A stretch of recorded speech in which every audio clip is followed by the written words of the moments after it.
هەر لە ئێستاوە جێنشینی ڕێبەری کۆریای باکوور بناسە.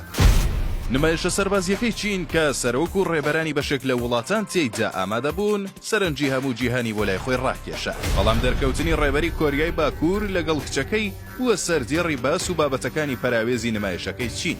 ئەو کچەی کیم جۆن ئون کە دەگوترێت هەر لە ئێستاوە بۆ سەرکردایەتی و ڕێبەرایەتی کۆریای باکوور ئامادە دەکرێت.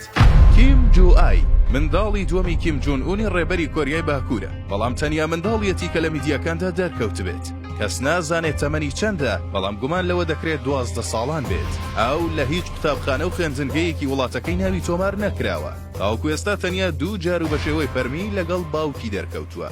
یەکەم جار کۆتاییەکانی ساڵی 2022 لە نمایشە سەربازیەکانی کۆریای باکوور بۆ تاقیکردنەوەی چەکە قورسەکان و ئەم ساڵیش لە نمایشەکەی چیندا بینراوە.